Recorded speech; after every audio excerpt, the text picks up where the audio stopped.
बहुत समय पहले की बात है। स्वर्गलोक अपने ऐश्वर्य और वैभव के लिए प्रसिद्ध था। इंद्रदेव का राज्य वहां अटल था। उनकी शक्तियों और विलासिताओं के कारण धीरे धीरे उनके भीतर अहंकार जन्म लेने लगा। अब वे स्वर्ग के राजा होने के साथ साथ स्वयं को संपूर्ण सृष्टि का अधिपति मानने लगे। लेकिन कहते हैं, अहंकार एक दिन पतन का कारण बनता है। ऐसा ही कुछ हुआ इंद्रदेव के साथ। एक दिन महर्षि दुर्वासा, जो अपने क्रोध और तपस्या के लिए विख्यात थे, स्वर्गलोक पधारे। उनके हाथ में एक दिव्य माला थी जो भगवान शिव ने उन्हें दी थी। दुर्वासा ने वह माला इंद्र को भेंट की और कहा, इंद्र, यह माला तुम्हारी रक्षा करेगी और तुम्हें शुभ फल प्रदान करेगी। इसे सभ्यता और श्रद्धा से ग्रहण करना। अहंकार ने इंद्र को अंधा कर दिया था। उन्होंने उस माला को हल्के में लिया और ऐरावत अपने हाथी की गर्दन पर डाल दिया। ऐरावत ने वह माला गिरा दी और अपने पैरों से कुचल दिया। महर्षि दुर्वासा यह देखकर अत्यंत क्रोधित हो गए। उन्होंने कहा, हे इंद्र, तुम्हारे इस अपमान और अहंकार के कारण तुम्हारी शक्ति समाप्त हो जाएगी। देवता दुर्बल हो जाएंगे और असुरों का राज्य प्रबल हो जाएगा। महर्षि के श्राप ने स्वर्ग की स्थिति बिगाड़ दी। असुरों ने देवताओं पर आक्रमण कर दिया। देवता पराजित होकर स्वर्ग छोड़कर भागने लगे। कोई उपाय न देखकर इंद्र सहित सभी देवता भगवान विष्णु की शरण में गए।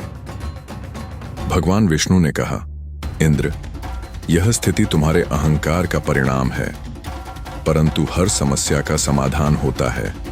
समुद्र मंथन से अमृत प्राप्त होगा जो तुम्हारी शक्तियों को पुनः स्थापित करेगा। इसके लिए असुरों के साथ मिलकर मंथन करना होगा। तब समुद्र मंथन प्रारंभ हुआ। यह कार्य सरल नहीं था। मंदार पर्वत को मथानी और वासुकी नाग को रस्सी बनाया गया। देवता और असुर दोनों ने मंथन करने के लिए अपने अपने पक्ष ग्रहण किए। असुरों ने वासुकी के मुंह की ओर रस्सी पकड़ी, जबकि देवताओं ने उसकी पूंछ को। जैसे ही मंथन शुरू हुआ, पर्वत डगमगाने लगा। भगवान विष्णु ने कछुआ अवतार धारण किया और मंदार पर्वत को अपनी पीठ पर स्थिर किया। मंथन के दौरान सबसे पहले हलाहल विष प्रकट हुआ। यह विष इतना घातक था कि इससे सृष्टि का अंत हो सकता था। सभी देवता और असुर भयभीत हो उठे। विष के प्रभाव को नियंत्रित करने के लिए भगवान शिव ने उसे अपने कंठ में धारण कर लिया। इससे उनका कंठ नीला पड़ गया और वे नीलकंठ कहलाए। इसके बाद क्रमशः कामधेनु, कल्प वृक्ष, रंभा अप्सरा, ऐरावत हाथी और उच्चय श्रवा घोड़ा जैसे दिव्य रत्न प्रकट हुए। हर रत्न का उचित स्थान तय किया गया। अंत में अमृत कलश प्रकट हुआ। अमृत को लेकर देवताओं और असुरों के बीच तीव्र विवाद छिड़ गया। असुर अमृत को हड़पने का प्रयास करने लगे। तब भगवान विष्णु ने मोहिनी रूप धारण किया। उनका सौंदर्य देखकर असुर उनके वश में हो गए। मोहिनी ने चतुराई से अमृत को देवताओं में वितरित कर दिया। देवताओं ने अमृत ग्रहण कर अपनी शक्तियां पुनः प्राप्त कर लीं। अमृत पीने से वे अमर हो गए। दूसरी ओर असुर मोहिनी के छल को समझ नहीं पाए और अमृत से वंचित रह गए। इस बीच राहु नामक एक असुर ने भेष बदलकर अमृत ग्रहण करने का प्रयास किया, लेकिन सूर्य और चंद्रमा ने उसकी चाल पकड़ ली। भगवान विष्णु ने अपने सुदर्शन चक्र से राहु का सिर धड़ से अलग कर दिया, लेकिन चूंकि उसने अमृत का सेवन कर लिया था, उसका सिर अमर हो गया और राहु केतु के रूप में वह आज भी सूर्य और चंद्रमा से प्रतिशोध लेने का प्रयास करता है। मंथन के इस दौरान इंद्रदेव की भूमिका अत्यंत महत्वपूर्ण थी। उन्होंने देवताओं का नेतृत्व करते हुए मंथन की प्रक्रिया को सुचारू रूप से पूरा करने में योगदान दिया।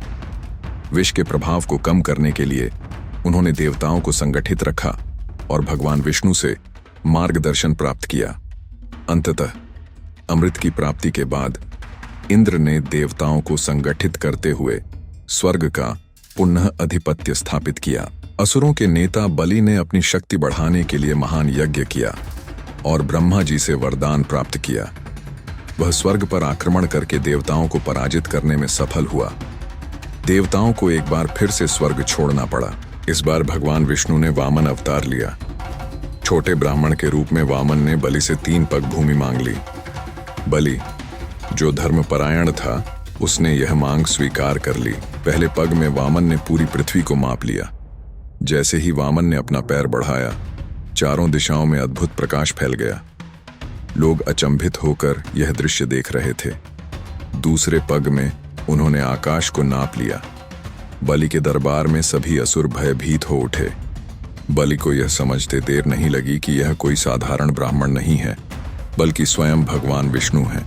जब तीसरे पग की बारी आई तो बलि ने अपनी सारी संपत्ति और अहंकार त्याग कर स्वयं को समर्पित कर दिया।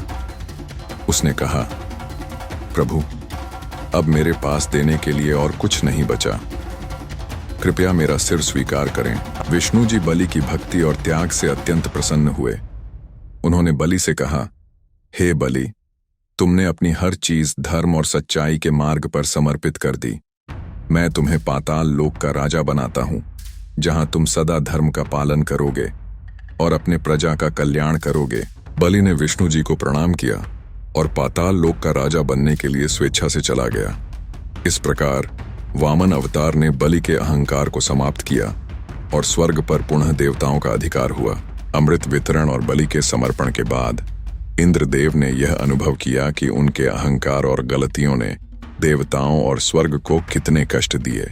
उन्होंने भगवान विष्णु का धन्यवाद किया और प्रार्थना की, प्रभु, आपने हमें सही मार्ग दिखाया। अब मैं प्रतिज्ञा करता हूं कि हमेशा धर्म, न्याय और विनम्रता का पालन करूंगा। भगवान विष्णु ने इंद्र को आशीर्वाद दिया और कहा, इंद्र, यह सीख तुम्हारे और स्वर्गलोक के लिए महत्वपूर्ण है। अपने कर्तव्यों का पालन करो और दूसरों का सम्मान करो। इंद्र ने अपनी शक्तियों को सही दिशा में उपयोग करने और सभी प्राणियों के प्रति न्यायपूर्ण व्यवहार करने का व्रत लिया। उन्होंने देवताओं को एकत्रित किया और स्वर्गलोक के पुनर्निर्माण का कार्य आरंभ किया। स्वर्ग में फिर से शांति और समृद्धि का माहौल बन गया।